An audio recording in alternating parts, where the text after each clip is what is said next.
ലോക്സഭാ തെരഞ്ഞെടുപ്പിനുള്ള വോട്ടർ പട്ടികയിൽ യുവ വോട്ടർമാരുടെ എണ്ണത്തിൽ വൻ വർധനവ്.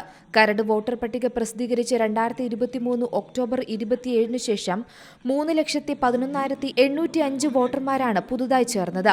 കരട് വോട്ടർ പട്ടികയിൽ 77,176 യുവ വോട്ടർമാരാണ് ഉണ്ടായിരുന്നത്. ഇത് ജനുവരി 22 പ്രസിദ്ധീകരിച്ച അന്തിമ വോട്ടർ പട്ടികയിൽ 2,88,533 ആയി. മാർച്ച് 25 വരെയുള്ള കണക്കനുസരിച്ച് 3,88,981 യുവ വോട്ടർമാരാണുള്ളത്. 18നും 19നും ഇടയിൽ പ്രായമുള്ള സമ്മതിദായകരാണ് യുവ വോട്ടർമാരുടെ വിഭാഗത്തിലുള്ളത്. ഈ ലോക്സഭാ തെരഞ്ഞെടുപ്പിലെ കന്നി വോട്ടർമാർ കൂടിയാണ് ഇവർ.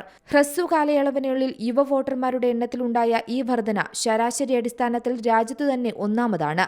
ഭിന്നലിംഗക്കാരായ വോട്ടർമാരുടെ എണ്ണം കരട് പട്ടികയിൽ 268 ആയിരുന്നു. അന്തിമ വോട്ടർ പട്ടികയിൽ ഇത് 309 ആയി. ഇന്നുവരെയുള്ള കണക്ക് പ്രകാരം ഭിന്നലിംഗക്കാരായ 338 പേർ പട്ടികയിലുണ്ട്.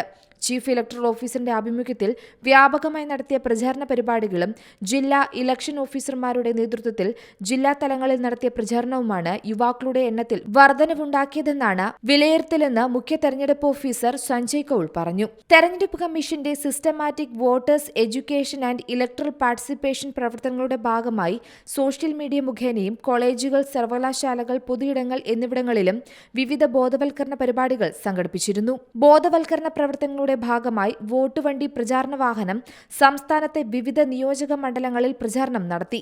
വോട്ടർ ബോധവൽക്കരണ പരിപാടികളുടെ ഭാഗമായി ചീഫ് ഇലക്ടറൽ ഓഫീസറുടെയും ജില്ലാ തെരഞ്ഞെടുപ്പ് ഓഫീസർമാരുടെയും നേതൃത്വത്തിൽ ഇൻസ്റ്റഗ്രാം, ഫേസ്ബുക്ക് തുടങ്ങിയ സമൂഹ മാധ്യമ പ്ലാറ്റ്ഫോമുകളിൽ അപ്ലോഡ് ചെയ്ത പോസ്റ്റുകൾക്ക് വലിയ സ്വീകാര്യതയാണ് ലഭിച്ചത്.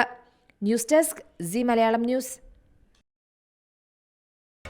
പുതിയ വാർത്തകളും വിശേഷങ്ങളും ഇനി വിരൽ തുമ്പിൽ. എല്ലാ ഡിജിറ്റൽ പ്ലാറ്റ്ഫോമുകളിലും ഇപ്പോൾ സി മലയാളം ന്യൂസ് ലഭ്യം.